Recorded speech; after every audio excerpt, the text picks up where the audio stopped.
y'all. Funk from the front seat in the party. Live on the grind, TJ. You know how we bringing it hard today. My true funk soldier, my brother, Shyn Digg from DD is in the house. Well, we're going to start with Massachusetts. Everybody up top, clap your hands like this. New York City, I miss you, man. Clap your hands, snap your fingers, Long Island, Bayshore, my hometown. Staten Island, Charlotte, Queens. Funk from the front seat. 900 Black TV. Shyn Digg is with us today, y'all. You'll be beaming in shortly. Georgia, heard? Ohio, what's up, Brenda? What's up, Boosie? Funk from the front seat. What's up, C? I love you, boo. Nothing but the funk. If you fake the funk, your nose will grow. Oh, we're gonna hit it hard today with these pseudo bullshit funk bands. Fuck them. Pennsylvania, Philadelphia, what up? Georgia, Funkavinci, and Texas. I got you, bro. You'll be a guest host all the month of May. We doing the guest spot. So I can get out of here. Tony Cam, West Virginia. I'm proud of you, bro. I saw you on TV. Good Morning America. That's what's up. Good for you. Maryland, Baltimore, I got you. D-Funk Radio, Dave up in Detroit. Hold it down for me, brother. You may see me soon.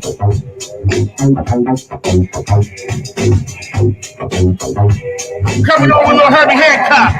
Most of y'all don't even know it was his birthday. Yeah, it was. A couple of days ago. Stay up on it, you know. Be real with it. Don't fake the funk on your nose, bro. My producer today, Mr. Mark Lee. I told him I was coming in hot, because I'm pissed off. Shyn Digg is in the house today, y'all. Georgia, where you at? North and South Carolina. Stop faking the funk. Dr. Philly, Philadelphia. Funk running front seat. Up in funky Philly. Virginia, I love you, fam. I'm coming in hot, y'all. You don't like the effect, don't produce the cause. Y'all made this. Now y'all gotta deal with it. Atlanta, Georgia, where you at? Florida, where you at? New Orleans, Norwood, where you at? Oklahoma, what up? Utah, Chicago, where you at? Canada, Dubai. I'm all around the world today for the funk. California, IA. What's up, Mr. Taylor? Loving your success out there, brother. I see you jamming. Good for you. Somebody love your shit out there. That's what's up. We support all Funketeers around the world. I'm a Club Funketeer ambassador, Boosie Patty Collins, y'all, the vice president. So I'm gonna fight to my last breath to support and keep the funk alive. I'm coming in real high. I see my boy get beat in from his mothership over in Massachusetts. We'll get it in a minute. Shyn Digg, one of the true funk soldiers, a pioneer of music. You know how we roll. We take care of each other. Where's my man Georgia from the Division, Texas? Beam in, brother. Hawaii, Tokyo, I'm Young High, say yo. Samoan, doing the Humpty Hump. Humpty Hump. China, Japan, Africa, Elizabethan Island. Love you, sweetheart. Germany, Candy Soul Sister, what up? Carmen and Wendy in Australia. Y'all stay cool, alright, thanks. DJ Cocolino in Italy, man. Thank you for playing my shit. DJ Monica Sweet, thank you for playing my shit. You feel me?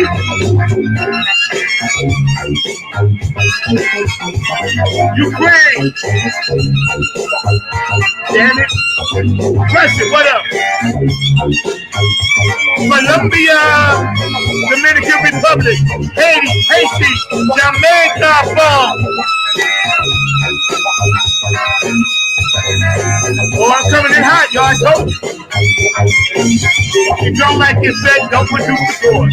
My producer, Mr. Barkley, today, he may have to come over here and hold me down. What up, Shyn Digg? I see you back there. You in it? You in it? You in it? There you go. Woo! Herbie Hancock's birthday, y'all.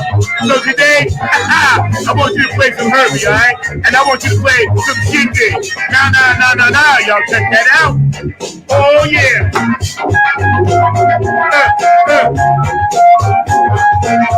Nothing but a party right here. Come from the front seat. 9 on the Grind TV. Every Saturday, 12 p.m.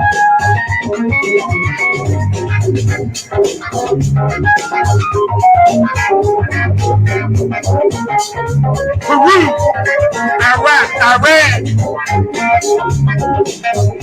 Puerto Rico.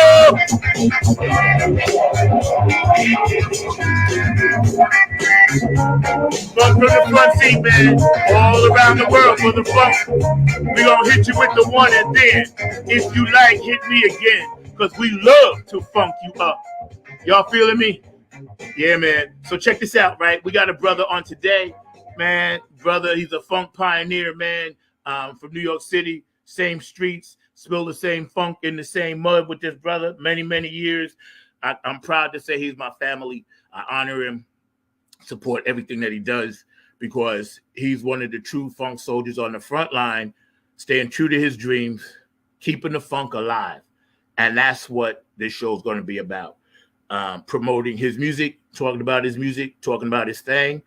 We need y'all to get in and stay active on the chat lines. And I want y'all to dig deep on this one, all right? Right now, without further ado, my main man, Shyn Digg, is all up in the front seat, bro.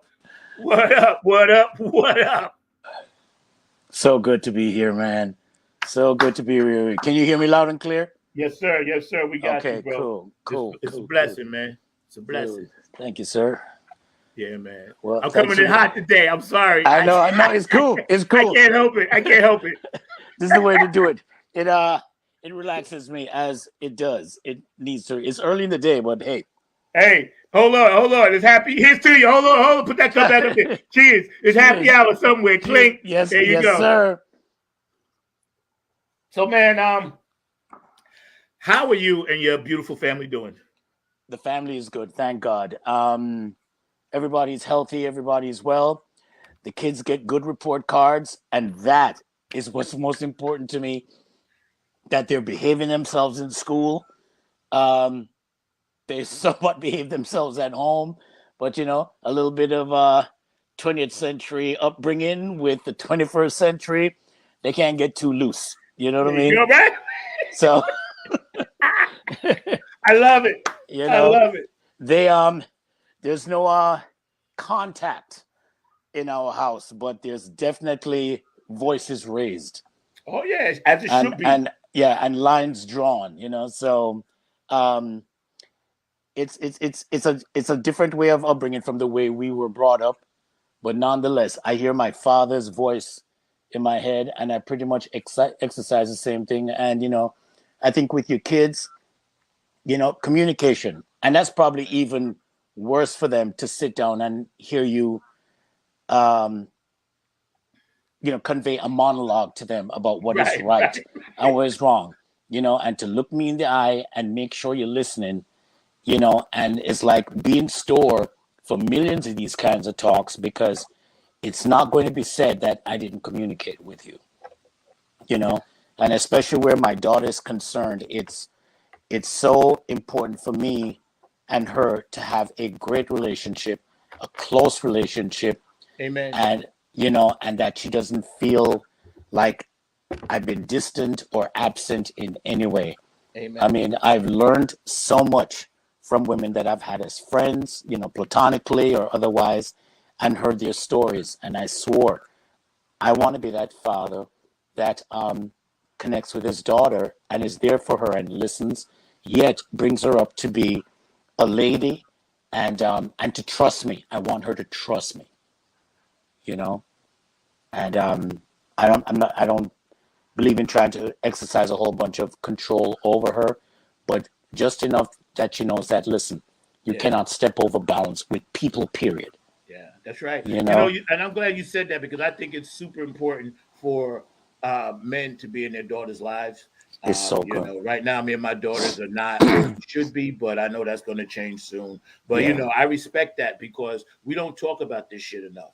You know what I'm Mm-hmm. saying? And Yeah. see, we got to look at the tribal aspect of how we're doing society again. Everybody wants to be an individual. Everybody wants to be Superman or Superwoman. Everybody wants to get Exactly. out there and think that they could do it all on their own. But the world was built with tribes. The world was built with people helping people. The world was Yeah. built with people depending on people. You Mm-hmm. know, and I think that being in your daughter's lives is noble, and kudos to you for being a real father and being a dad because that's important because they don't give us enough credit. So, bro, I salute you for that as I'll well. tell you, and I'll tell you something. I think what is good for me is that I had kids, later on in my life. So, but if I'd Same. had children when I was much younger, I wouldn't have had the head for it. I wouldn't know what to convey to them because I thought I knew, but I only knew the way I was brought up. And the chances are I would have um, exercised that, I would have passed that on. But I think after learning so much about myself through really close friends and witnessing a lot of behavior from people in New York, and not just specifically New York, but because New York just has an array of variables that you can just look like, say, you learn something from everyone, you know. So now I'm at a point in my life, or have been at a point in my life, where I think that I could bring something better to my kids than just somebody who's a recipient of his own upbringing. Yeah, yeah. You know? Yeah, and that makes a lot of sense because right now the opportunity to really embrace children are at an all-time high, whereas you and I weren't afforded that. And I Yep. think in some ways we missed out on the therapeutic part of understanding life, but we were ahead of the curve on the organic spiritual side. And, and Exactly. and and I think somehow we need to bridge the two because there's a place for therapeutics, but there's also a place for Mother Earth. There's a place for the crystals. There's a place Yes, for the sir. spirit, and a lot of these kids are missing that. That is why they don't value life because It's they're yeah. missing the spiritual side that says, "Hey, if I pull this trigger, I'm taking away a spirit." They don't see Yeah. the earth suit as a spirit. They Yeah. see it as some kind of piece of meat that Mm-hmm. just needs to be eliminated. If we could get these kids to understand there's a living soul spirit inside of Yeah. us, you're killing that. Mm-hmm. You're not necessarily killing the outer, but you're killing the spirit. Then we might be able to do something because I got two pet peeves: homelessness, well, three: homelessness and gun violence. Yeah. And my other one, Absolutely. of course, is the lack of funk. But Mm-hmm. when I hear these stories coming from you and a gentleman like you, and hear this, it does my heart good because I know, people will hear this, and if one person hears this and changes their ways, that's what's up. You know what I'm Yeah. saying? That's what's up. So, yo, It's man. So, yeah. oh, go ahead. I'm sorry. No, no, no. I was just going to say that, being able to experience the 20th century and then the kind of rapid or drastic change of the 21st century, it gives you a witness into what we were, uh, um, what we had to experience and what kids are exposed to today. Like my daughter wants a phone. She thinks that because her friends have one, she should have one, or she should dress a certain way. And I'm sure my son is going to follow suit. But my mentality is like, you have to show me that you can be responsible. You can be about character, dignity, integrity, because there are a lot of things out there waiting for you and you don't understand. And it is Amen. my job to prevent you. So I, as a father, I have no problem saying no. Sometimes it's hard, but sometimes it's like, no, this is not it. You're 11 years old, and you have to remind them that your environment may make you think that you're older, but you're not. Right across the board, you're 11 years old, and you're not getting a phone. Amen. You Good for know, you. till you can show me that you can handle responsibility. That if somebody says go to this page, you can say to yourself, no, I'm not supposed to go to that page because I shouldn't have to watch you all the time. So that's where I am at this It point. comes. It's a trust factor, and you're right. And you know what? As a parent, every parent is going to do it differently, but I applaud the old school parents. I tell you right Yeah, now, because I done seen what new school parents have done, and I'm like, you know what? Nothing against y'all, but y'all were babies yourself. Ain't no way yeah, in hell you can raise a child.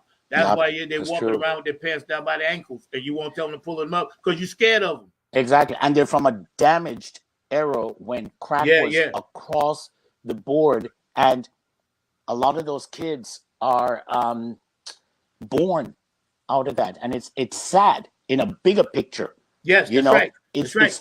it's the country's fault, Yes, it is. Yes, you it is. know, and they try to put it Absolutely. on the people, but it's like it's the country's It's fault. absolutely. Yep. It is the incessant targeting of a certain demographic that you just need to get up every day and say, let's figure out how we can take something from them that cuts at their spirit and cuts at their will and whittles it down because it's hard enough for a normal individual to get up and perform through the day.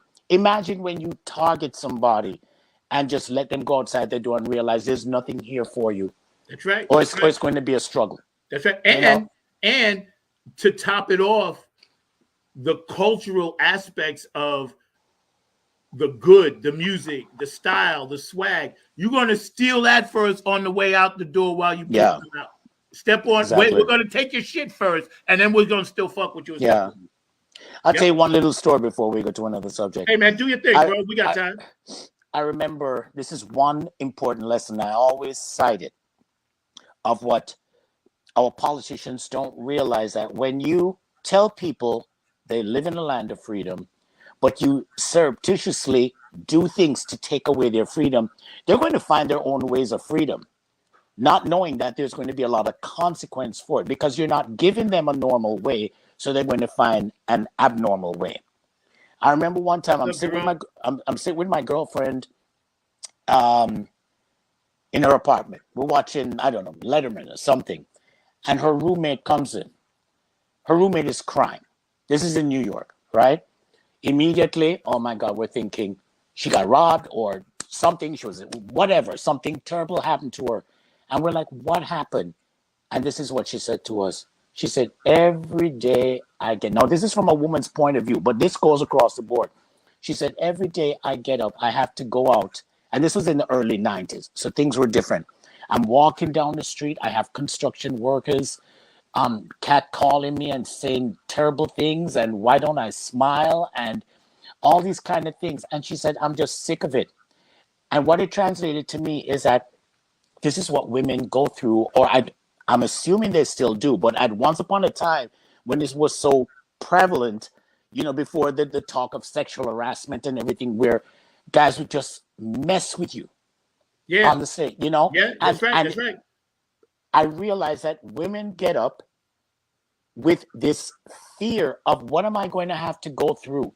How do I have to dress that doesn't attract this kind of behavior? And it's like nothing could be done. And this is what women go through. And I realize that even as Black people don't realize that we get up, a lot of Black people, most Black people get up with a fear. Can I get through this day without some incident that is going to ruin my week or scar me for life? Say that shit again because people need to understand what it's like to put on a brown skin suit and walk out the fucking door. Yep.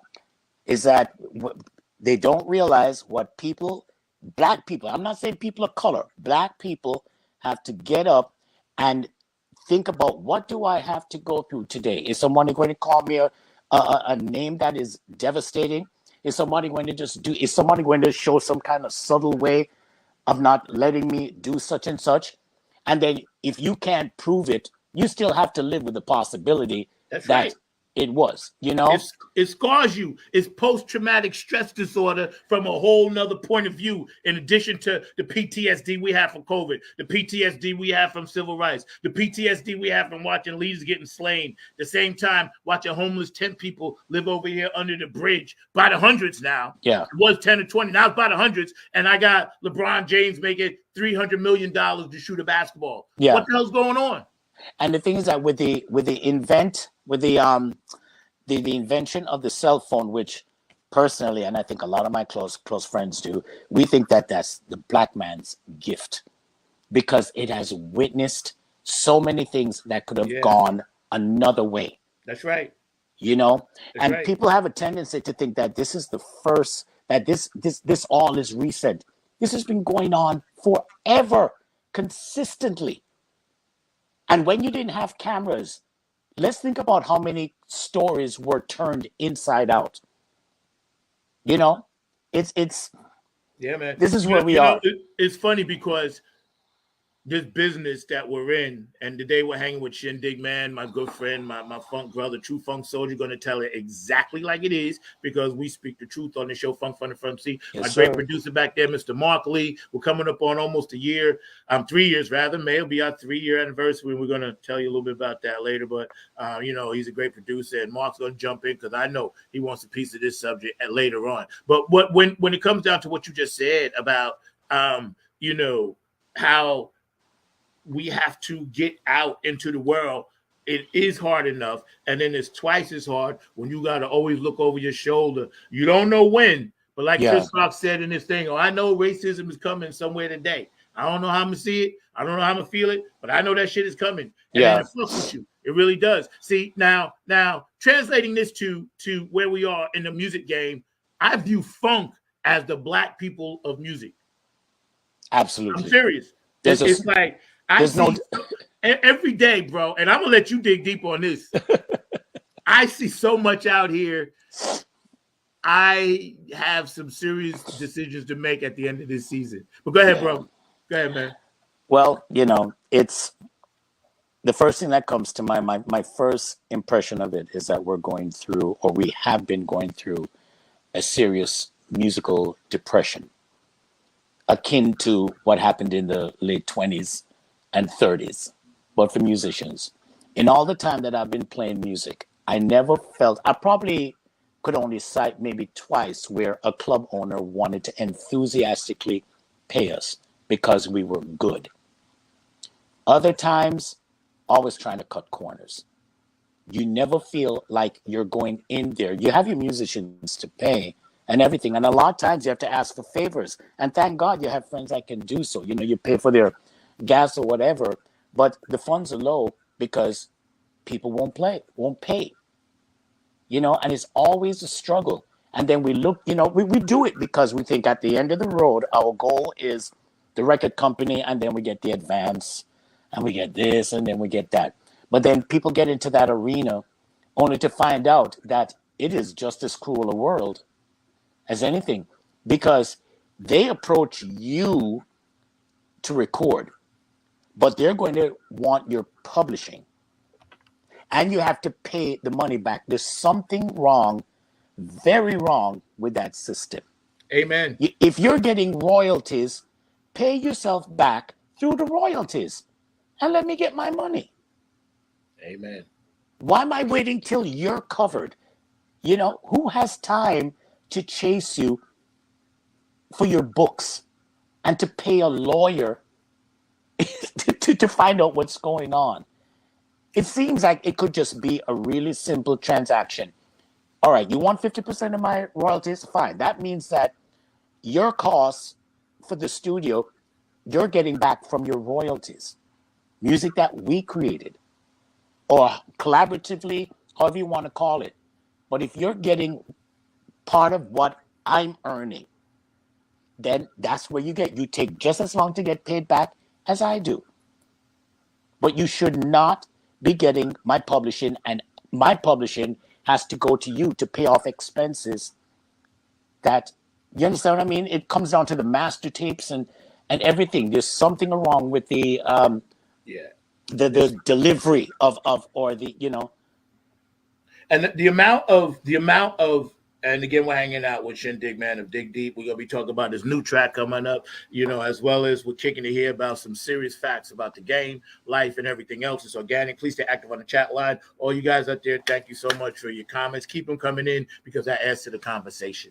My producer, Mr. Markley, back there, he's gonna be with us in a little bit too. But the thing is, when we look at as independent artists that are fighting that system, that very same system that is set up to rob us, they make it so you get robbed on that side, then you're going to turn around and get robbed. Because if you're not down with the Live Nations and the iHearts and all this other bullshit that has taken control completely and soaked up and bought out every venue in the name of funk and not have any funk bands on the show, you have committed a heinous act against the universe, and you should be punished to the full maximum, however the universe is going to punish you. You should be able to go deaf, because you should not be allowed to listen to any music if you're not letting the real music get through. And this is the problem we all have to deal with as independent artists. And then we try to fight that wall through Warner Brothers,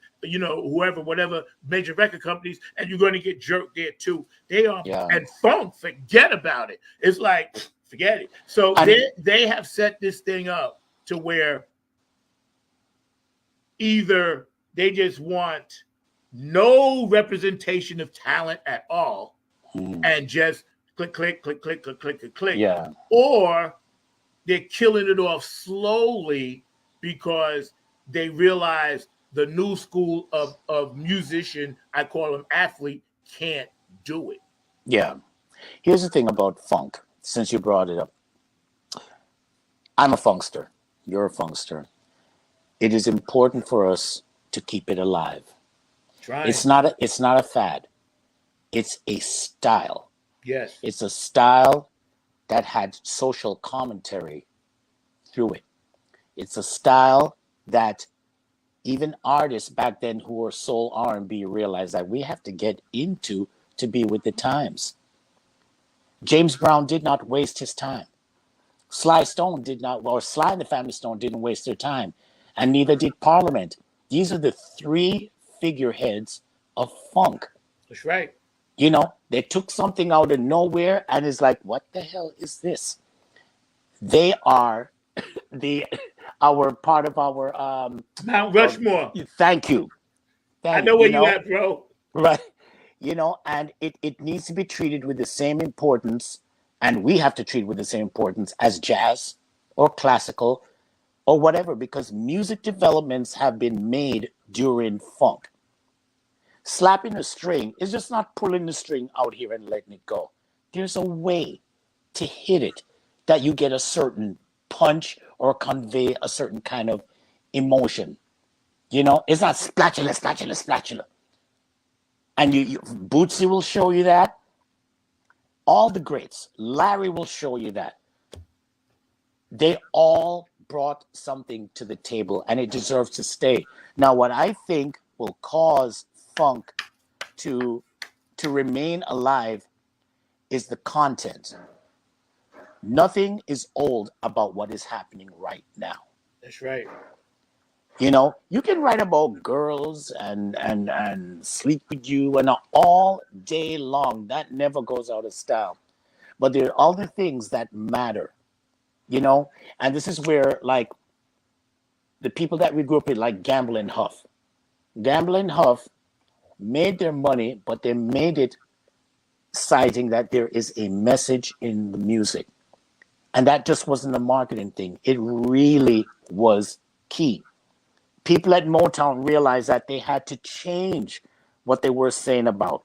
Ball of Confusion is still relevant to this day. That song is dope, man. I love it. I'm gonna put it in my set soon. I'm telling you, it's content, and I think we've become really frivolous and superficial about the things, whether we think that that's a way to get where we need to go, but we cannot be afraid to write like the Smokey Robinsons or the Dylans or the Laura Neros, or, I cite the 60s of social commentary as one of the best decades to come out and say, this is wrong. And this is what we are fighting for. And you are, and we're going to continue on this subject. We're hanging out with Shyn Digg today, Funk from the Front Seat, 9 on the Grind TV. You are absolutely right, because I feel the exact same way. I feel as an artist, I have a voice. Yeah. So whatever I'm putting in my set, it's to educate and it's to let people know, hey, I open up with Prince. We're living in the days of wild. Yeah. You know what I'm saying? Mm-hmm. My song, United We Stand, Damn. bringing people together. Yeah. You know, it's what I do, it's what I am for the common working man. You know, and spiritual purpose, revolution. I've always thought, as an artist, you're supposed to represent the times. Yes. I never felt any different. Now, I get it. I got songs, Funkin' or the Egg, still has a meaning, but, it's a party song. I got party songs. But I always felt that I had to mix the two, because I didn't feel comfortable on stage unless I was singing about something that actually mattered. Exactly. This is why I hated doing pop bands. Nothing against them, but I despised them, because I ain't really saying shit tonight. But hey, beat it. Michael Jackson, love Mike, but if you're not doing his deep shit, then what's the point? Exactly. And I love this topic, man. We're going to get into your music on the other side, but we're hanging out today. What you're saying is very important, man, and I just wanted to add that. But please continue. Oh, so it's and I'll say this, and I hope I don't come across as somebody who's trying to come down on any style of music. But when you're sitting in the pew, if you have a problem with the preacher, you got to find some way to say something.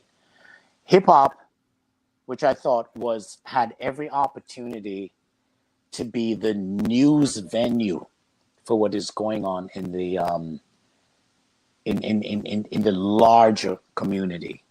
Mm-hmm. It either lost its way, or it reestablished the groove.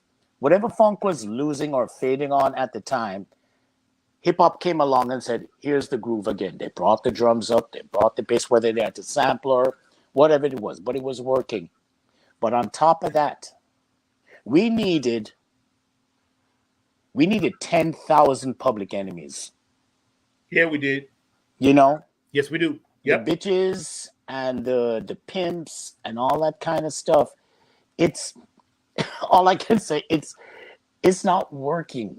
It's not even a reflection. What it is an encouragement to do things that we are not about. We've been through too much to think that we can enjoy or even want to enjoy the same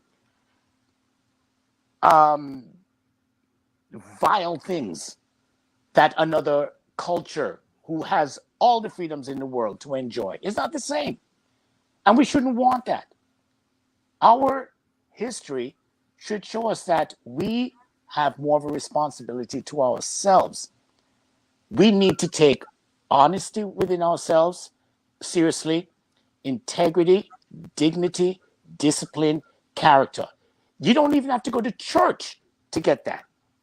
Dude, you are today is really important, and I'm so glad you were able to do this show at the last minute, because I want to let people know you did, come on and say, hey, you're gonna do it. But I'm just gonna add this to what you're saying, man. The biggest trick the devil ever did was convincing people he didn't exist.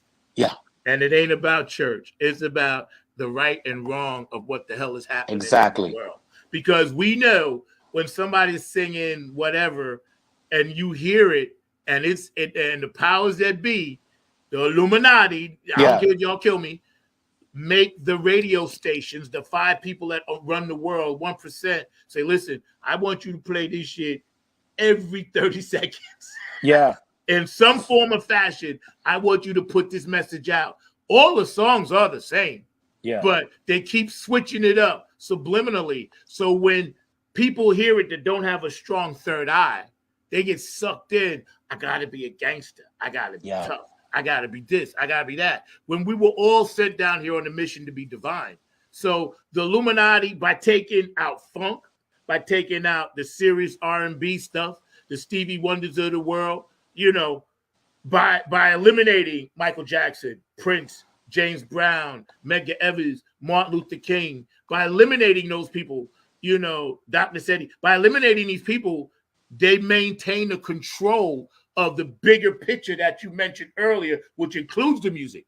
Hence what is happening in Florida. Yep. And there will always be a large group of people who want to erase that, because they realize that we live in one of the biggest crime scenes in the world, and they don't want to solve the cases because they know who the perpetrators are. Yep. You understand? So it's like, let's just cover that up. The crime scene is closed. Let's move along. There are a lot of open cases in this country. Trillions. Dude. And we have to see the importance in our own history. And our music and art has a lot to do with it. Amen. People don't realize that, listen, your voice, you don't have to be part of a large group of people marching down the street. The Dixie Chicks wrote something that the government shut them down. Shut them down, didn't they? And they're white girls. Yeah. So you have to think, does my music matter to me enough to be shut down because I'm saying something that is beneficial for the country? I'm just not spewing stuff or coming out there with my own thoughts that we are actually saying. I can't get a meeting with you at the White House or whatever, but I have my own little office. That's right. I got a voice. Send it out there, and like they say in a lot of things, if you don't like it, then turn it off. That's right. But but it's there.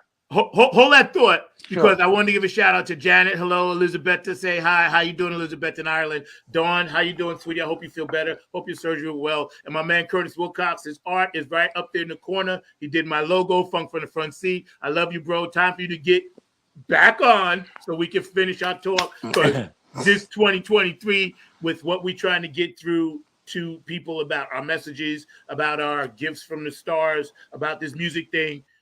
Thank God brothers like Shyn Digg is in the house, because I'm going to help you fight this fight. Sometimes I almost feel like giving up, but then when I have somebody like you, I'm like, okay, if you're still in the trenches, I'll still stay in the trenches with you, no matter how fucked up it is. I'll stay in there with you. So I appreciate you for that. And the Tony Cams of the world, and, all the people that support what I do down this way, Oak City Music Collective, of course, but man, I'm telling you, this battle. And I was just telling Mark this morning. I said, bro, I got to think about shit come the end of the season, because the battle is a mental stress that I'm getting too old to handle. You know what I'm saying? And I just pray that whatever's going to happen, it happens soon, because it's really difficult. Mark, we got Keith ready. I love to hear my main man, Keith Jackson. Stay with us on the other side. Shyn Digg's coming back, and we're going to really get into his music. Y'all going to get a chance to hear it. We ready, Mark? Let's go, bro. Hey, this is Keith Jackson with P-Funk Radio, inviting you to check out my brother Zach Robinson with Funk from the Front Seat. Saturdays, 12 noon on the East Coast and 9 a.m. on the West Coast. It all happens on 9 on the Grind TV and also on YouTube. Great guest, great conversation each and every Saturday. That's Funk from the Front Seat with Zach Robinson on 9 on the Grind TV and YouTube. Check him out. Hey there, it's Chrissy Key Rollins here. Just wanted. That's my man Keith Jackson, P-Funk Radio. All right. Loving it. We got Chrissy Key Rollins. We got her set up, Mark. Hey there, it's Chrissy Key Rollins here. Just wanting to give a shout out and say congratulations to my brother, Zach Robinson, who's been going 2 years strong, bringing you the funk from the front seat each and every week. Go check him out on 9 on the Grind TV and on YouTube, where each week he has amazing guests, powerful conversations, and of course, brings the funk like no other. Keep bringing the funk, my man, and congratulations again for hitting your 2-year mark. That's Funk from the Front Seat. Catch it live at 12 p.m. noon East Coast time, or the replays over on YouTube. And stay funky, my friends. Hey, it's Chrissy Key Rollins. Hey, it's Chrissy Key Rollins. But Chrissy, it's all good. Hey, it's Chrissy Key Rollins here with Holistic Restoration, inviting you. What you doing back there, Mark? Hey, it's Chrissy Key Rollins here with Holistic Restoration, inviting you to check out Zach Robinson with Funk in the Front Seat. He drops new episodes every Saturday at noon on the East Coast time, and replays are posted for whenever you miss a live stream. You can find him on 9 on the Grind TV and also on YouTube, and get ready for the funk because he brings it every week along with hot topics, amazing guests, and great conversations. Again, that's Zach Robinson with Funk from the Front Seat on 9 on the Grind TV and YouTube. Go check them out. You caught me eating grapes twice. Sorry. I was really, really hungry this morning. I had nothing in my stomach. Let's get something from Joe Keys, my man Joe. I got it, Mark. I got it, bro. This is Joe Keys of Joe Keys and the Late Bloomer Band. Just did a show with my man Zach. Number 9. That's right. Number 9's got it going on. Check out Funk from the Front Seat. Zach Robinson. Serious good vibrations, y'all. What we need. Peace.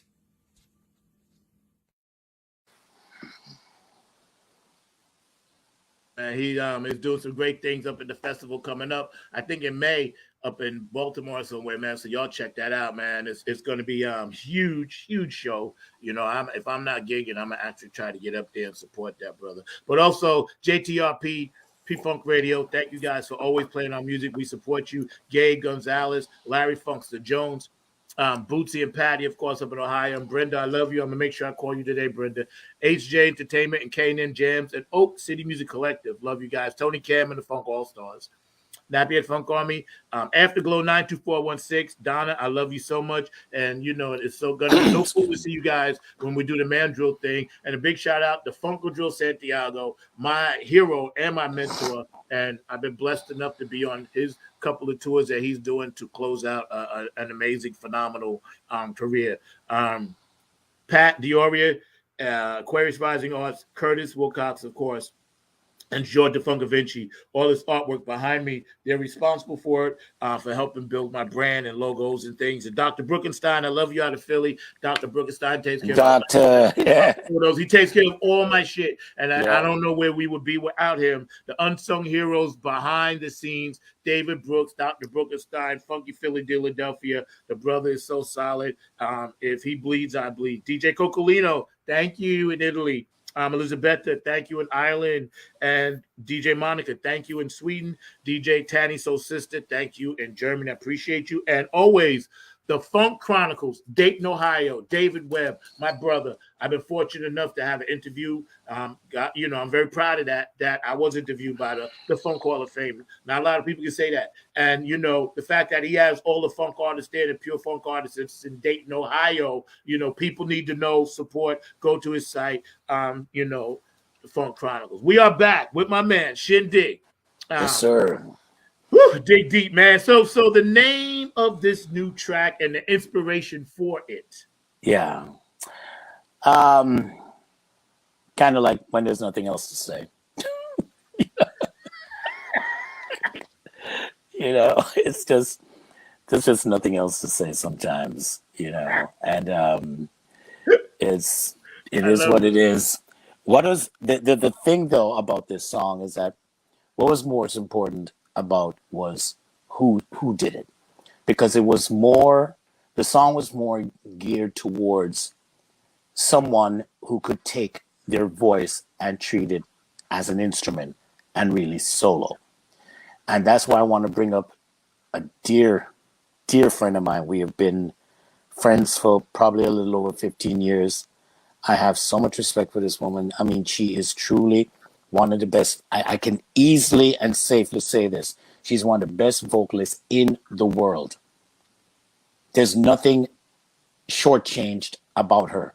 And her name is Alkebulan, Alkebulan. She's one of the most phenomenal vocalists on it.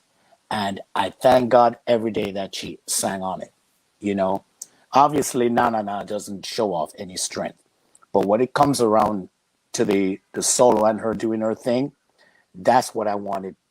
This is what this song needed.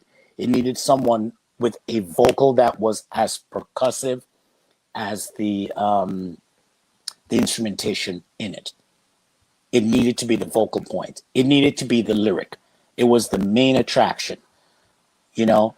And obviously, it's a dance song and everything, but you know, na na na, as she's, it could be like, you know, na na na na na, you know. And I don't want to give away too much of her life, but she has come to a point in her life where the last 3-4 years or beyond, an uncomfortable period for her has come to an end, and she's successful. She fought the good fight, and whatever was coming at her, pow, pow, pow, swatted it.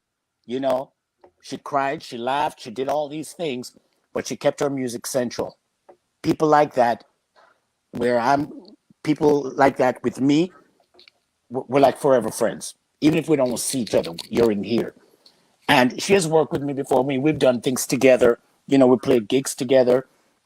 And when I first asked her to do it and I sent her the track, she immediately called me back and said, I'm doing it. So whatever she was busy with, she put it down and she did 4 passes for me.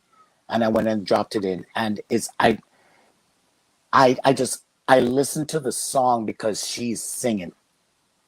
You know, there are a lot of my friends like Jerome, who's on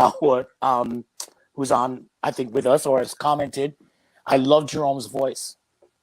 I love his voice. I love his spirit. And he has performed a lot of things. And part of the great thing about listening to your own material is hearing the different people come in.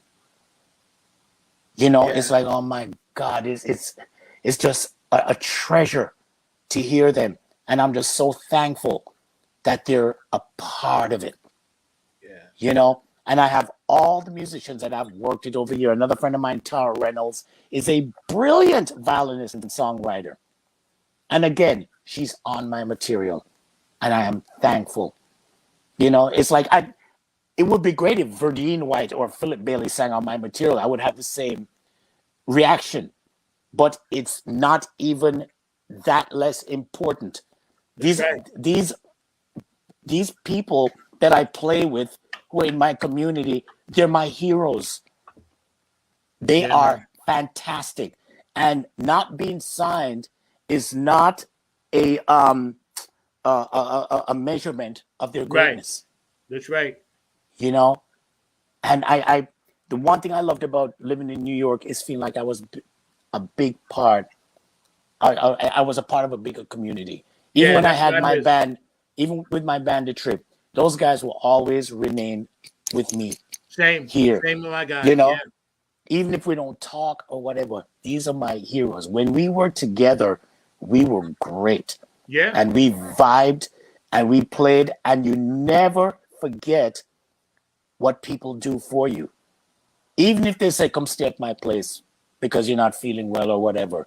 This is how we were as a band. And Yeah. they're I was. forever, you know. That's right.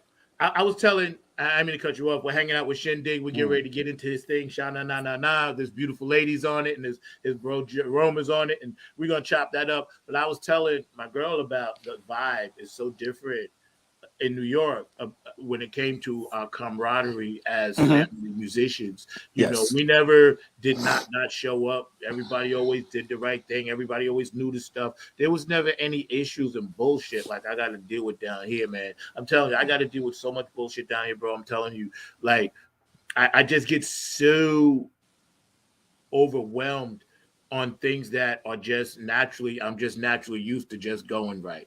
I Yeah. never had to think about half this shit I got to deal with down there when it comes to music. But be that as it may, what you said is so important because when you have a lifelong bond and connection with artists that you work with, Yeah. and you guys like can think the same thing without speaking, that Yes. that's the gift of I would say the creator wants us to try to spread, but everybody's not receptive to it. Like I've Mm, tried to do that here as much as possible, but yeah. if people aren't receptive to it, you almost become like, well, I'm working against my own best interest because I'm wasting time. And Yeah. time is something that none of us have. Exactly. We don't have time to waste. So if you're listening and you're watching this show and you're down wherever you at across the country, around the world, man, just know that take your shit serious. If somebody's down with you and they offer you something or say, hey, do this or that or whatever, man, make it, do your best on it. Take it serious, because Exactly. it goes down in history. This is our record. This is my legacy. This is why I'm Yeah. trying so hard not to screw it up. It's Yeah. painful. I don't want my legacy to be, oh, he just went out like that. You know what I'm saying? Exactly. And when you're in love with music like we are, Yeah. it's a bittersweet thing because there are times when, well, I'll just speak for myself. There are times when I wanted to chuck it, Me too. but it just came back into my lap. And at one point, I had to just say to myself, and I'll use God as a reference. It doesn't matter what anybody else believes. That's what I believe. And I was like, God, if you keep throwing this back in front of me, then I'm just going to do it. But I'm going to do it without expectation and just for the simple love of it. And I can't be concerned of what reward may be up ahead. Something tells me that I'm supposed to do it regardless. Yeah. I'm thankful that we live in an age where the internet has become, or the internet is a vault. It's actually a pyramid for a lot Yes. of us. Yes. We Yes. store stuff in there, Yes. and maybe somebody will discover it, but it has to exist to change something. It has to. Yep. Get it out of here, put it out there, And it brings me back to an earlier point that I wanted to bring up when we were talking about people and kids who are doing a lot of stuff that's affecting everyone, including themselves. Each person has to realize that you may think you have an issue and you're angry and everything, but what you do just doesn't affect you or the person next to you. It reverberates. From the minute you come into this world, you are changing everyone's course because now you're occupying a space. You know what I mean? You're in there now. So you're going to interact with people, and their life is going to go accustomed to, because you're there. If you weren't there, it probably would have been something different. But your presence changes the course of things. Even if it's that, you may not think it's a lot, but it is a lot. And it's the same way with music. When you don't put your music out there, okay, nothing happens really. Like life just goes on. But you change things when you inject what it is that you do in there. I Because agree. somebody is going to hear it. And it's going to resonate, or it's going to sit back there. But it's going to exist. It's going to change something. It is not for us to know what kind of change it will be, but existence causes change. Yeah. That's a very good way to put And what let, most let- of and- us and- might and- be and feeling. let me just finish up. I just want to say that because of that, it is so important what you put out. You can put out something that is self-serving, and it can destroy a whole bunch of people. Yep. And then again, you can put out something that is life affirming, really positive. It'll change lives, or whatever it may do. It'll affect things, but it's a different kind of effect. Yeah. Yeah. Yeah. So you have to decide which one, That's you right. know. That's right. And see, the thing too that I agree with you is that because you're trying so hard to put that little pebble into the stone that goes into the pyramid, Yeah, right? And the fact that we can now store for a life, whatever amount of time this planet will be here, information like that yeah, digitally, that's the positive side of it. Because, you know, like you said, somebody they say, hey, who did this or whatever, or why they do it, whatever. So it yeah. may come up, but at least it's a way it can be stored. And that's one of the only things I see that where we are now in this game that we can take advantage of, because a lot of this stuff is stacked against us. Before we run your track, 30 years have affected the culture. 30 years of how everything on commercial now is hip hop, whatever, right? How do we Hmm. survive? Before we run your track, I want to ask you a question. How do we survive as pure funk artists? Well, I think, let me go back to what I said before. I think the content of what we're writing about is going to matter. I think it can, it could probably cause some kind of elevation. We can't be superficial about it. We can have fun with it, just like funk was fun back in the day. But we're at a point now where a lot of things matter. We're witnessing so much more. We just can't write about what's happening in our neighborhood. We have no choice. We're exposed to everything. You know, you can write about the Ukraine and the Russian situation and make it funky. You know what I mean? What message are you trying to? You know, the funk is in the attitude. The track can be funky, and you can just spew and you can do rap over funk. But it's an intangible attitude, you know. And I really think that when people are listening, you know, they hear the drums and the bass right away. It may take them 2 weeks to know what the lyrics are about. You know, I think songwriting has to be, or the art of songwriting has to still be a study. You know, when I think of the Burt Bacharachs and the Dosha Hollands and so on and so forth, that has to be part of the equation. You got to sit down with a song, and just like somebody is sculpting something and they take this little bit off, it requires work and attention. And the song needs to be built, because once you put it out there, it's like a comedian. When a comedian tells a joke, he's expecting people to laugh. He has to be that sure. And I think it's the same thing with us as musicians. We have to be sure. And that's how much we have to know our craft. Yeah. You know? But I think content has a lot to do with it. Yeah. I think you're absolutely right. And I think being a conscious artist like you, like myself, like people we know, it really is a double-edged sword, because when people come to a live show and experience a live show experience, they're getting a once in a lifetime opportunity, that particular venue, to see that live show and get that live experience, right? Yeah. And some of us are able to translate that and put it into our music. That's not easy to do, you know. But if you could do that, then people think, wow, you know, I dig the track, so I'm going to see if they can pull it off live, and then you pull it off even better live. So it's like, okay, you have them doubly convinced that you're okay, this is hot, you know, whatever. I'll use my track, United We Stand, on your track, whatever, right? The thing that you know, the Black Lives Matter one, and the thing that you know, they get from it, right? They carry that for the rest of their life, memorable experiences. The part that is screwed up is that, how do we monetize and make sure they remember whose shoulders, and I wrote this down specifically to say, whose shoulders are they standing on? Right. You know, like we know in our music, you'll hear Sly, Hendrix, P-Funk, Bootsy, you know, the Gap Band. You'll hear all the influences. So when you hear our music, you automatically know Mother's Finest, whose shoulders we're standing on. Yeah. These kids don't realize, if it wasn't for us bridging that gap over the past 25, 30 years, when it was going somewhere and then it stopped, and then all of the underground shit came through, and that was us. Yeah.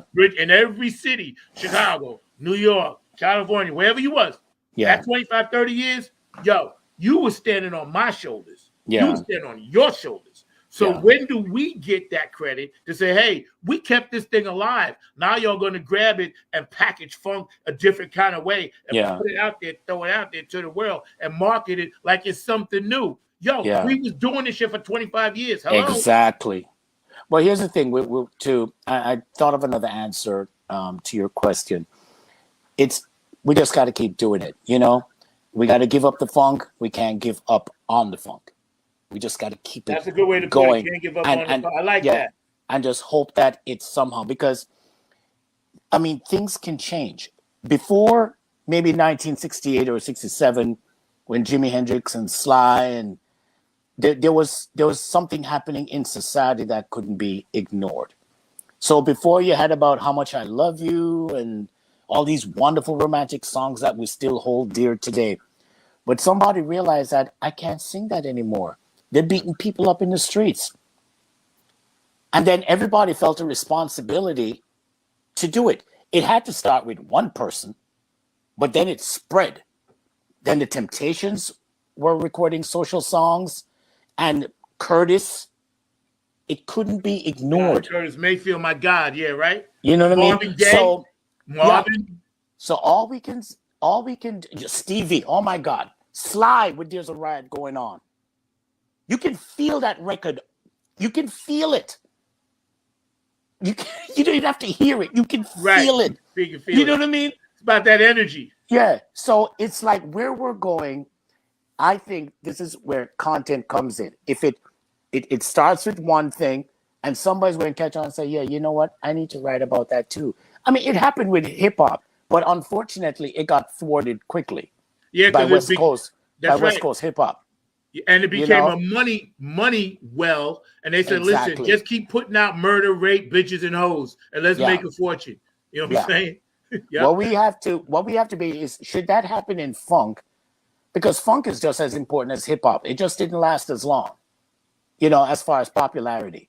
But if it starts again, we have to open our eyes and realize when somebody's coming to the table and just trying to pretty much instigate, the Judas. You're here to cause a problem. And we have to say, you have to think about where you put money and you put art. That's an individual choice. Yeah, that's right. And again, it comes back to my point of one person, whatever it is you do, you may think that it's not affecting a whole bunch of people, but it is. So we just have to be conscious about, do you want a movement or you just want to move other people? It hasn't happened yet, but I would think that's the direction that we should go. And we just, if it seems like it's going somewhere, now you have to be wary of, like when you're going through a house of horrors, you look about what's going to pop out at you, and you got to keep going. Yeah. But you can't get entangled with those people because they'll bring you down. Yeah, that's right. Let's run your track, man, because we sitting here chatting and I'm loving it, man. And we're going to hang out with you, man. So, Mark, you got that track queued up, bro? Let's run this track, man. And y'all sit back and bump this. And I need you guys to go purchase your copy today, at Indignation Music ASCAP, and go on his website. All his information is down here in the banner. It's actually at Bandcamp. At Bandcamp, yes. They can find it at Bandcamp. Yeah, right here, available at Bandcamp. Yep. Check it out. You ready, Mark? Run that track. You're getting fined today, bro. Give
it up,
Heard it. Funk from the front seat. Yo, that shit's gonna make motherfuckers get some elbow room. I'm gonna tell you right now. That shit make me want to push motherfuckers out the way. Listen, before we go any further, I want to list all the people who played. Oh, please do, by all means. Some of these people came across and just said, don't worry about it. I'm doing it. So my dear friend Shyn Dixon plays drums and percussion. Tom Swafford is on strings. Entrified McLeod is a man playing the organ solo. Entrified. Love him. Dear friend of mine, Alicia Vida Ortiz, background vocals. Daniel Sadonik plays congas, timbales. Want to give a shout out to him. My wife, who has taken up trumpet for 2 years, played trumpet on there and did some background vocals. John Franzosa, another friend of mine, played flute and saxophones. Lizette Aguilera did background vocals, a family friend. Jessica Flores, her wife, did background vocals. And my kids did noises, and so Ruby and Joaquin. I want to give a shout out to them. I did bass, guitars, keyboards, whatever else I could do. And last but certainly not least, the amazing, the incomparable, the great, the magnificent, the fantabulous Alkebulan on lead vocals, who just comes through. You know, these musicians, what I love about musicians like her and others, they sound committed because they are committed. I don't like sidemen or side people, you know, because it comes across. I like people who are into the music. You can hear it. Even in discussions, like you and me, I know you're all about music, Zach. You know, I would come to you and ask you to do something, and I know I would get it full-fledged. And that's what is so important in the music, is to feel that everyone is there, centered, present, and into the music. So I'm forever grateful to just these people as well.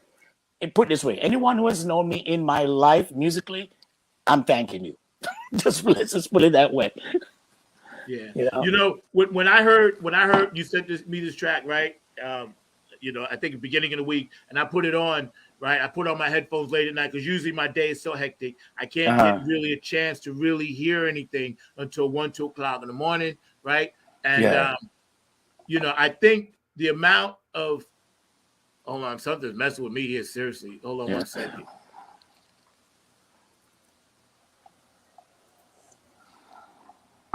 I apologize. Yeah, Sir Nose tried to get in, but anyway, I think Mr. Lee, Mr. Lee. Yeah, Sir No, he always tries. But the most important thing that I was listening to the track late at night, it made me want to get up and dance and get in it. That's why I said I need some elbow room. Right. And see, another thing I was going to tell you, I know you and your music, and you always leave a little dig deep calling card in there. And when she went, you know what I'm getting ready to say. When she went to the scat part, yeah, that's you digging deep. I heard the shift, and I was like, oh, he's gonna give us a little bit of that, because I always listen for that in your music. I was like, somewhere in there, he's gonna do that. And when you do that, that's when I know you're digging deep, bro. Let me tell you, you're such an inspiration, and I'm mesmerized a lot of times when I hear your music. And Mr. Markley, my producer, I hope you got everybody muted over there. Because there's got folks over here trying to do drum classes and everything like that. So we got all kinds of things happening at the. Hey, I'm going to have to get folks to come over here and do some stuff over here at some point. But I did have some young drummers that were trying to get their drums on with their djembes and some of the other drums that they've got going, but they don't seem to be playing right now. And all in that space. But I had a question for both of you and Shyn Digg. And it's based well, first of all, how you doing, Mr. Lee? I'm doing good. Glad to see you in the house. Glad to see your conversation and all in that space. But the question I had for both of you was, I was studying some history, and part of the history of blues had a similar storyline to the funk music, meaning that it was loved by a lot of folks, was supported by a lot of folks. The music industry got in there, kind of corrupted it and kind of took it away and everything. And then what kind of rebirthed the blues music was something called the folk revival. It was the folk revival kind of thing that happened in the 40s and 50s and definitely in the 60s, and that kind of rebirth and interest in blues. So my question is, because I know that there are some people, including some people in this room that we're talking about that are involved in this, is that what funk music needs? Does it need a revival tour and all in that space? Because I know there's some people in this room that have thought about that notion, but we can give it a rebirth. I'd love to hear your thoughts about that. Let me say this. What we definitely need are more shows like what Mr. Robertson and you have. We need a lot more shows that are funk centered. That's the subject matter. Like the way Mr. Marcellus keeps jazz alive. That's what we need to do. I was going to say something else. I forgot my point. But that's one of the first things. I forgot my point, but that's what I wanted. It'll come back to me. But we need shows like Zach's show, on your show to just keep the. Oh, I know what I wanted to say. The very same way when I remember I went to one of the first Black Rock Coalition meetings, and it was up in Harlem, and seeing the Black Rock Coalition made me realize the absence of blacks in the scene. How peppered it was. Eventually, it eventually kind of spread out. You know what I mean? And you got more in contact. But I think it's the same thing with funk. That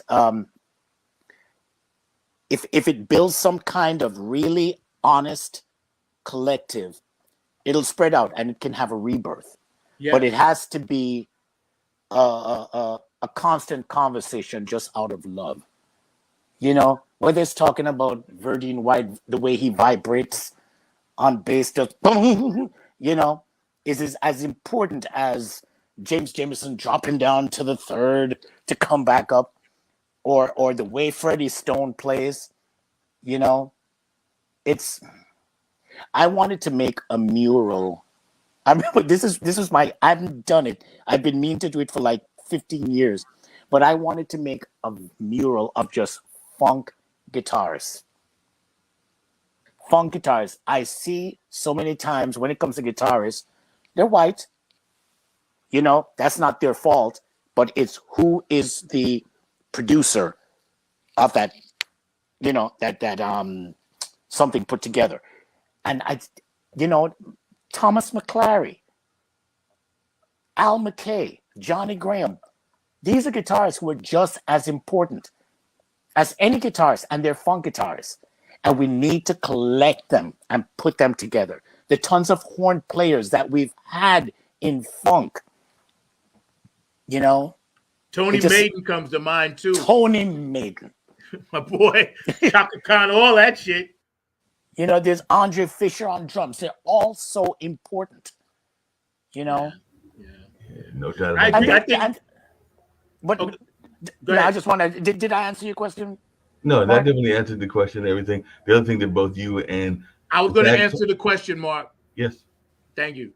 I was going to say, in addition to this funk revival, what we have to do is get the promoters to understand this music is viable, because they wouldn't be able to put the Bruno Marses of the world on these shows if it wasn't for the funk artists. There'd be no Bruno Mars. So you can't skip over us and be like, okay, you guys created it and finished it, because we basically, Sly and all of them handed us the baton in so many ways and said, okay, here's the blueprint.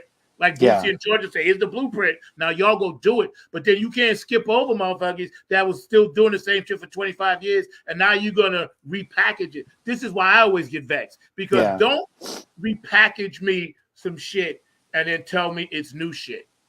Don't do that, because now you insulted my intelligence.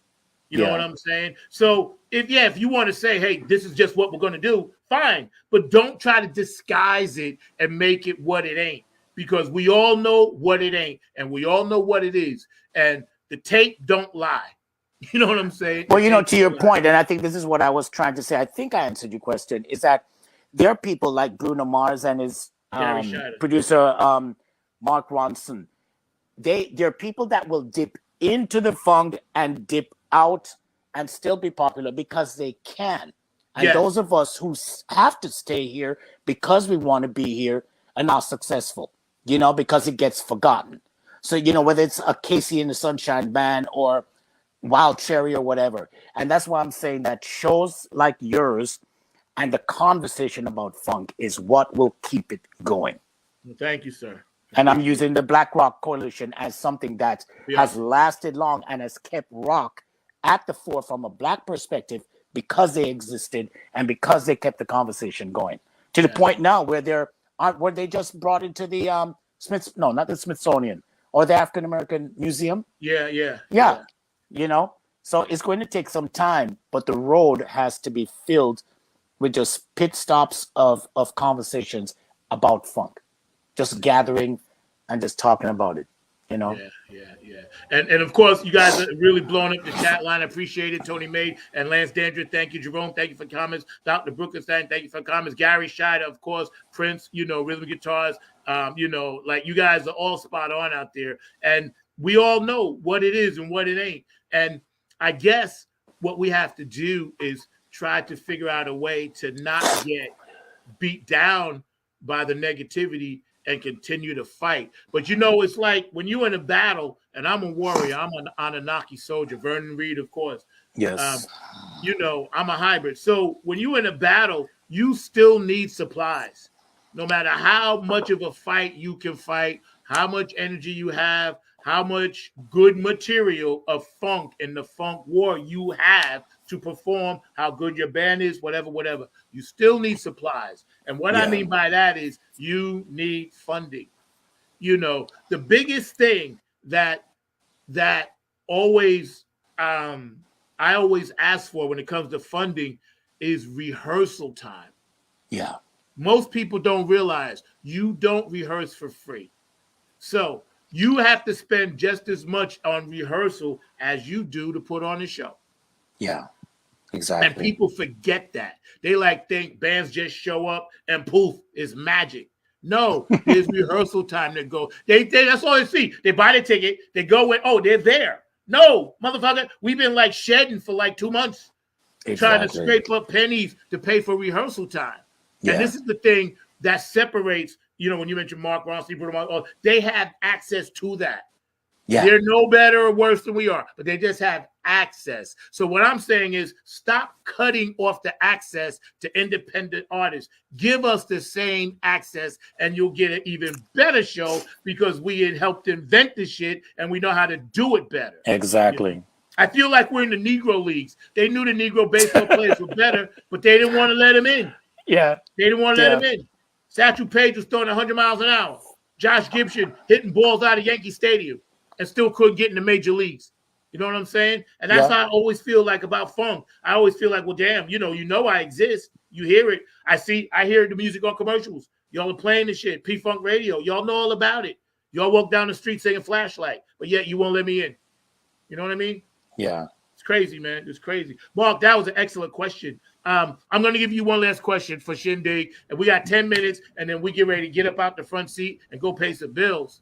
Yeah, I got to pay some bills as well and run some errands myself. But the other thing that both you and Zach mentioned earlier, and I'd love to hear your thoughts about it, and this could probably be a whole music lesson, but I am a big fan of scat and that kind of sound and everything. Yeah. So I'm just wondering if you could just share a little bit for those that are listening that aren't as aware of the scat music sound, what that meant to your own musical journey. Because I, like I said, come from a jazz house in the sense that my parents had a jazz station. So I love scat, but not everybody knows what Al Jarreau and others were doing. But I'd love to hear your thoughts on it. You want to go first, Mr. Robeson? Well, I was just going to say, if you go back to Cab Calloway, you go back to Louis Armstrong, you go back to, the early scat cats, they were the ones, you know, and then it became what it became when Al Jarreau got a hold to it. And we all know what the hell he did with it. And don't forget Bobby McFerrin as well. These people, they carried on the invention that Louis Armstrong and them invented. Because they said, listen, we was running out of words for this jazz stuff, so we just had to make stuff up. Dizzy Gillespie said that. He said, man, I just started making stuff up. And then it became scat, But as the torch was passed to Al Jarreau and McFerrin and some of the other beautiful people like this lovely lady that does it and all the people that's doing it, that's the motion that has to keep it alive. And that's what we have to try to do with funk. And that's why I'm glad you put that on your music, because you infused something that started in the 20s and still made it relevant today. That's what makes you a genius when it comes to the music you make. So I'm just answering the question like I hear it. Yeah. Well, I think scatting to me is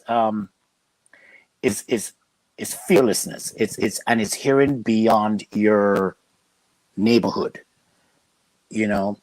It really is for people who are not contained. Like a lot of musicians, let's say just for instance, coming up with melodies. There's a normal tendency to stay within a comfort range. So somebody might go, da, da, da, da, da, da, da, da, da, da, and they'll sing that whole thing from the minor third to the minor 7. And they'll stay there through the whole song. And it'll sound original, even if they change a key. It may sound different to the common crowd. Now, if they go beyond the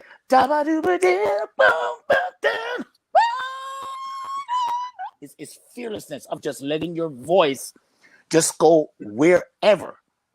And it helps if you listen to people like who play saxophone, from the bebop day, and you let yourself go. And it's not feeling that you have to go, but it's going. I remember hearing a Bobby McFerrin. The first time I heard Bobby McFerrin, a lot of people know him for, Don't Worry, Be Happy. Exactly. But I remember somebody turned me out to this thing where it sounded like he had lost his mind, and that told me that you can go somewhere else. It doesn't even have to be tonally correct.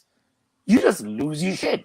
But all of that comes with fearlessness and not caring what somebody else thinks. It's not you trying to get them, you want them to understand what you're doing. Yep. And I would be remiss if, when we talk about scatting, if I didn't mention the great Felipe Wynn, because he didn't do it with the Spinners, but when he went and got with George Clinton and them, and people don't know, he was actually in the band called House Calls with Bootsy them back in the day too. Yeah. But Felipe Wynn, when he did when he in the middle of Knee Deep, George was like, "Listen, start scatting." You know what I'm saying? And when he did all of that, people forget that's what you did. Scat, put that scat in the funk. And Mark, that's kind of like what, if you want to hear an answer to your question about it or comment, that scat stuff goes everywhere. And you know, with Mr. Wynn, Tom Bell knew that. Tom Bell knew that he was one of the greatest ad-libbers who had ever lived. So the scatting wasn't next to, that we heard. Didn't hear it during the Spinners days. But all those ad-libs, they are to be treasured. They are close to scatting. They're just with lyrics.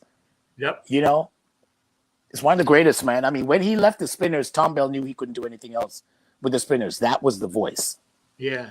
Felipe Wynn, one of my favorite singers of all time, man. Mighty Love, Rubber Band Man, but even his earlier stuff, Sadie. I mean, damn, Sadie made me cry. That reminded me of my mother. I can't listen to Sadie. Sadie, Sweet Sadie, Strong as Papa's Old Brandy. You know what I'm saying? Yeah. That brought he took me to places in that song that brought me right back to when I was 7 years old and my mother died. When I heard Sadie the first time, I was like, get this shit away from me. It was just so powerful. It's a powerful song, Yeah. But we got about. Let me just say one thing. To Mark. Some of the best lessons I learned about like the freedom of music was going to jam sessions, blues, easy blues. You know what you have? You need to. That's Mark's lane. Yeah, you need to take something really simple and do a lot with it, and and you just get to try a lot of stuff. So most of my important musical lessons, scatting or whatever, were learned and taught to me in blues jam sessions. David Brooks said Scatologic Funk. I'm gonna write that down, Brooks, because that may be a song somewhere along the line. Scatological Funk. He said Scatologic Funk. I'm looking at it right now. That sounds like the title of a song. You've been sounds like one to me. All you guys have been blowing up the chat line all day. Today's been a really, really fun show, man. And we're going to come back with Shyn Digg Part 2 in a couple of weeks, man, and talk to him some more. And I'd love to have that young lady on and any members that you want to bring on. I will request her. Can we do? I'll call you during the week and we set something up, man. Okay. This story can't be told all in one show. It has to be several shows to tell this story because it's an ongoing thing. Yeah, and I really appreciate your love and energy because, thanks, you did something for me today that I kind of needed, Mr. Mark Lee, I'm going to give you one last question for Dig, and then I'm going to give him the full screen and we get ready to get out of here. No, definitely. Like I said, the last question will be, and it'll be a quick one, at least fairly quick. But you mentioned the blues, and the blues to me and funk are actually very much related and all in that space. But if you can just share your connection to both of those music, because to me they are very much cousins and all in that space. But I'd love to hear your take on it. Well, blues, I learned in New York. I was in Florida before that. I grew up in Jamaica, knew nothing about the blues. New York was a place that taught me about the blues. I played with, I did jam sessions with the Holmes Brothers, with Frankie Paris, God rest his soul, and a few other people, who were popular on the scene. Bobby Bell, Grant Green Jr., and so on. When it came to funk was what got me out of my Jackson 5 period. And my older sister introduced me to the Ohio Players Fire album and Earth, Wind and Fire. And then a friend of mine, Danny Brown, at the time introduced me. He had an amazingly large record collection, and he had Graham Central Station, Parliament, Commodores, and I was hooked. And then a mentor of mine, this is what happened. I'll do this really quickly. This is almost like a Joe Jackson moment. Danny and I are at his house, listening to the records. Danny takes out his older brother's bass for me to play. His brother's name is Glenn Browning. Glenn comes home extra early and catches us. Curses out Danny, and then really asks me what I can do. Now, I'd never really played bass before. I imagined playing it because I played classical guitar. I was a fan of Jermaine Jackson. So I thought that I could just play.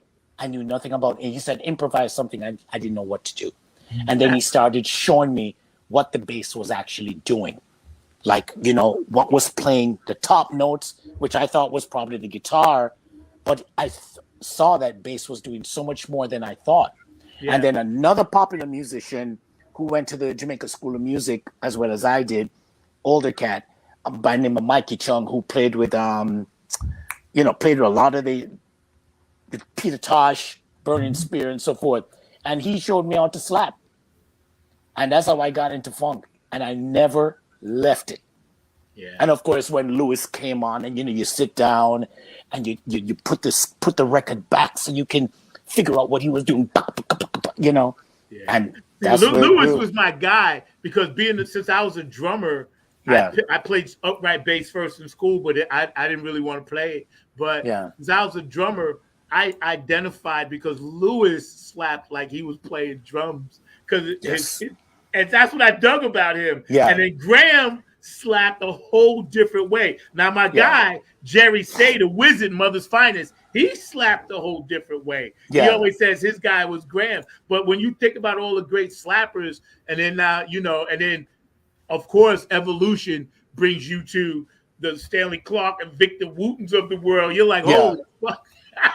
Let me just say one thing in addition to what you asked, Mark. Just because I'm of the culture didn't mean that I could just play funk naturally. I had to learn it. I had to appreciate it. I had to ingest it. It's just not something, and I think that's the mistake that a lot of people here who are not of the culture think that, you can just walk in, play some James Brown licks, and leave, and you're a funker. No. You have to be committed. You have to be one with it. Even although I grew up around reggae, I had to learn how to play reggae. It's not just a matter of just playing check, check. You have to cut that in half, and then you have to cut that in half till you get tick, tick, tick. And that is the approach that there should be to any kind of music. No, I know we're winding down, Zach, and everything, but I think that's the mistake that some musicians make, even in what I call message music, because you can't necessarily sing about the gang lifestyle if you haven't actually been part of the gang lifestyle. Exactly. There's a lot of folks that are trying to, if I can borrow the phrase, they're faking the funk. And that's the scam. That's how the government got everybody. That's how the devil tricked them. Because the devil says, listen, we're going to throw the image and you just going to make the words, but you ain't never really done this. So, we don't care of the consequences. We know you look pretty and you got like a little hook. It's going to sell. Now, I agree with pure hip hop and rap artists. I know they hate this shit, because I know somebody like Eminem who studied so hard, or Tupac, God rest his soul, or people like, Grandmaster Flash, or EPMD, or Run DMC, or Public Enemy. They took time and understood whatever they was going to put out was going to be effective, and it was going to make people think. And the music that's out there now, it just makes people like be fucking stupid. You know what I'm saying? And the few jam bands that are out there, God bless them. But listen, I heard Herbie Hancock and Stanley Clarke before. You ain't really fooling me. I know what you did. You took it and you twisted the shit all up, and then you branded it and rebranded it. Yo, I know what Chicory sounds like. I know what Herbie sounds like. I lived through the Electric Fusion era. You will not fool me with your licks. So don't try to tell me it's new. Have enough respect for Al DiMilliola to say, listen, I'm playing Al DiMilliola style. Have enough respect for, Stanley Clarke or Chicory or Herbie, and say, listen, we're copying that style. And we're just going to market it, because we got the pretty face. It's like, just tell us where you got it from, Will. That's all. We'll go with you. That's all. Where you got it from. Be honest. Don't fake it. Just be honest. They don't want to tell you that they're getting, you mentioned a couple, they don't want to tell you they're getting licks from Hubert Laws or even Gil Scott-Heron. Yes. Or I know one that Shyn will definitely relate to. They're getting licks from Tito Puentes and Bob Marley. Listen, these guys are my Mozarts and Bachs and Bartoks, and they have just as much importance, and I have to give it up to them. I would rather know, and I'm coming from somewhere of that genius, of that, I'm proud that these guys are my heroes. I'm not going to stand around and say, I came up with it. I never heard the Beatles before. No, I never heard such and such before. It's got to be transparent, man. I think, and I think that will help keep the funk alive too, because then people will be like, oh well, do some research.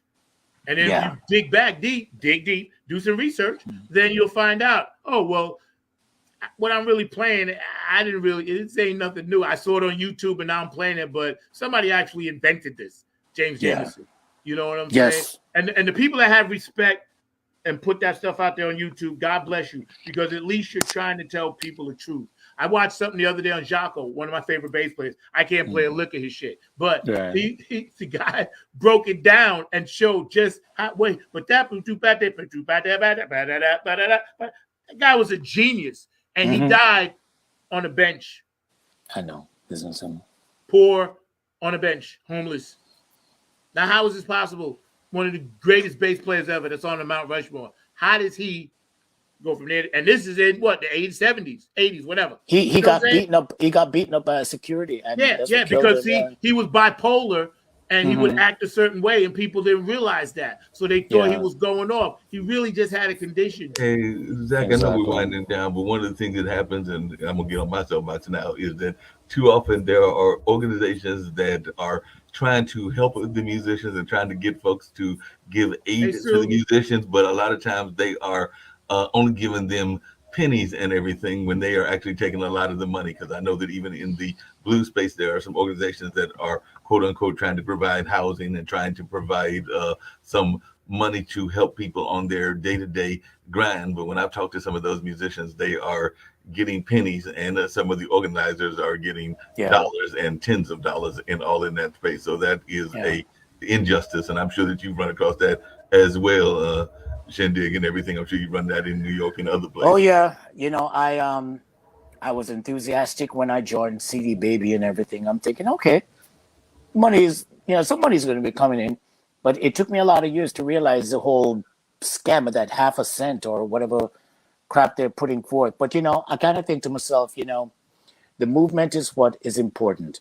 We need to keep going, because even Black people collectively, we have a lot of people have not lived to see the successes that we've had today, but we keep fighting and we keep going. And you and I, with the three of us, may not see certain developments when it comes to funk, but we keep it moving. Somebody will find a way. We just got to keep it alive. We do what we can, and we stay true to ourselves, and somebody will pick up on it. But we just have to remember that we are a culture that our forte is fighting those who try to keep us down. Pretty much. That's why we're down here. That's our forte. When people say, well, Black people are racist too, I'm like, no, we're not, because we suck at it. It's not what we do best. We can't do it. We're going to be second best, third best, 50th best. We will never be better than the people who brought it to the table. On our best day, we can't affect anybody. We just can't. We suck at it. That's just my thing. We suck at it. We don't affect anybody. We don't affect real estate. We don't affect lives. We don't. We can try to be, but we suck. Yeah, and our forte is being great lawyers, great civil rights leaders, great doctors, great whatever. We don't know anything about racism. It's not in us. You understand what I'm saying? It's just, even some of the best Black Republicans who are racist against their old culture because they're doing the job of the good old boys, they suck. They'll never be as good as Lindsey Graham. They'll never be good as Mitch McConnell. They'll never be good as David Duke. Which is why Tim Scott will never be president, because he tried to put his name into the race, but he's not going to be president. He sucks. Who is that? Him. Tim Scott, the Republican from South Carolina. He's trying to put his name. He's got an exploratory committee that's actually looking at him being the president. So he's actually looking at that, but he's the senator. This whole political climate that's coming up, we're going to have some shows about that. But I can't even fathom what the fuck is going to happen. We should be happy that we suck at racism. Pretty much. We suck. We suck at it. We're not good at it. So that whole statement of Blacks can be racist too? No. No. Because we're racist within our own culture to each other. That's the problem. You know what I'm saying? We suck right across the board. It's just we there's nothing that we've done where racism is concerned where we've been successful. Now, have we fought for civil rights? Have we changed laws? Have we brought people to justice? Have we elevated teams and broken barriers and become the president? That's what we do. Yeah, definitely. That's what we do. Haven't we become too busy? And this goes to another hour conversation. No, go ahead. Haven't we been too busy being crabs in the barrel? I know that sometimes when I talk to Zach, that's what we talk about. Is there too many folks that is true. Enjoying being the folks pulling people down versus helping lift them up and everything. So but you know something, we'll work that out. If we can't work it out, another generation will work it out. If that generation does it, we have always seen things a bit more clearly as the decades or centuries have gone on. So whatever we're not able to achieve, trust me, our kids will do it.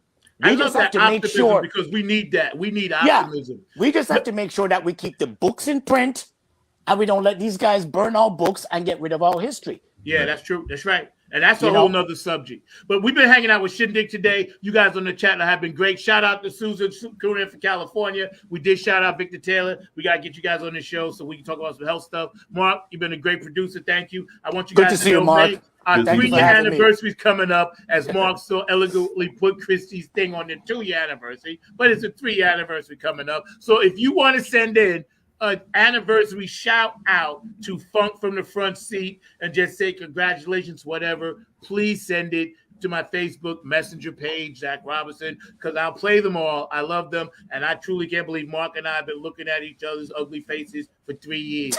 So that's an amazing feat unto itself. I don't fucking know how the fuck that happened, but it did. Mark, I've been seeing the beard. You've been seeing this ugly puss. You've been seeing me come on bitching and moaning about shit. 3 years. In May. In a row, but I'm down for another 3 years if we can pull it off. I'm down too, but you know what? I'm gonna have to make my thing over here like animated because I'm tired, bro. You know, I'm gonna have to do what they call it, the meta. I'm gonna do the meta thing. But anyway, Shyn, I'm gonna give you the last word. Yes, Mark, sir. thank you. I'm gonna drop you up. Let's get ready to close out. We give my man the last word. I'm gonna jump out and man. Hi, everybody.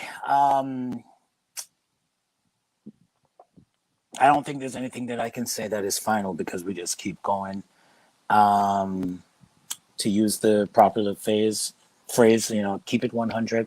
I'm thankful to Mr. Zach Robinson for having me, to giving a platform to speak out, speak with, to showcase music, to share music, and to know that we are in the same company, and that the unification of our beliefs will send us forward. I hope for more platforms like this. I hope to be on this show again, and I hope that I can always come with something that just helps to push us forward, that contributes and instead of taking away. I'm thankful to all the people that have ever helped me with any in my endeavors. It means so much.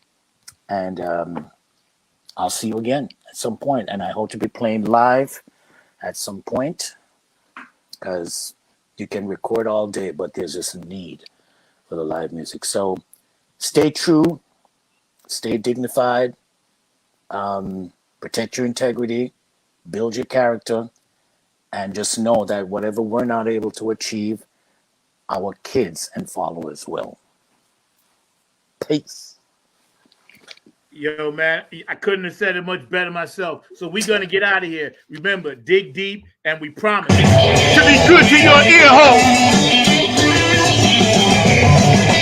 I'm going to give you what you need for. Massachusetts, Philadelphia, Detroit, Minneapolis, Long Island, Queens, Bayshore, Delaware, are you aware? DC, Maryland, be more. Put them together. Ohio, Brenda, Boothby, put them together. All around the world, North Carolina, South Carolina, Virginia, Georgia,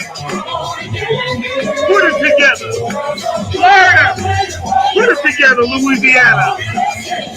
Let's get free.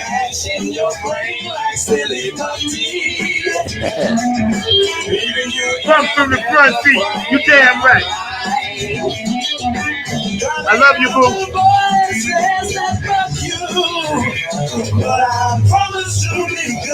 The real funk. You feel me? Carolina, California, Nevada, Utah, Chicago. Put your hands together. Canada, Dubai, Oaktown, Oakland, what up? LA, what up? Hawaii, Samoan, you in the humpty hump. Tokyo, Anyang, Haseyo, Japan, Germany, Ukraine, we got you. Russia, come on now.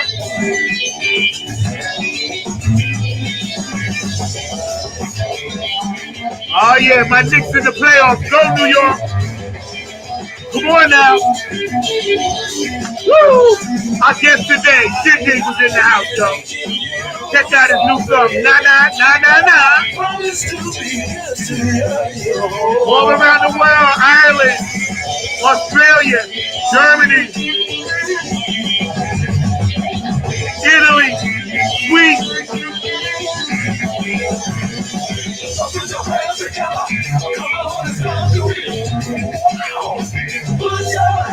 Put them together, y'all. Funk from the front seat at the point.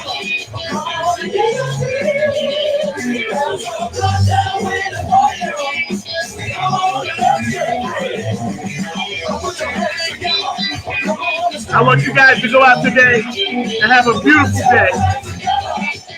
Spread peace and love and harmony. And remember, if it ain't funky, don't funk with it. Funk, not fight. Funk from the front seat. United we stand. Our guest today, Shyn Digg, was in the house, man. Love this brother. He's going to be back. Part 2 of this interview very, very soon. And he's going to be bringing some more funketeers with him. So y'all just keep that in mind. Y'all know the deal. Y'all know what time it is. Funk from the front seat, 9 on the Grind TV, every Saturday, 12 p.m. Eastern Standard Time. And at the end of the month, I got some beautiful young kids coming on, and they're going to come on and talk a little bit about some gaming stuff. In May is our anniversary. We're going to try to do some different things and switch it up with some guest hosts. So, stay tuned, and we're going to try to hang in there as long as we can. We're in year 3, so that's beautiful. I'll see y'all next time. So let's ride out, Mark. Let's get out of here. Mark flew the coop on me. But it's He did. But you know what? This is why when you're the pilot, you also have control of the ship. So I'll see y'all next time. Dig, I'll see you up, brother. All right, brother. Thank you so much. Peace.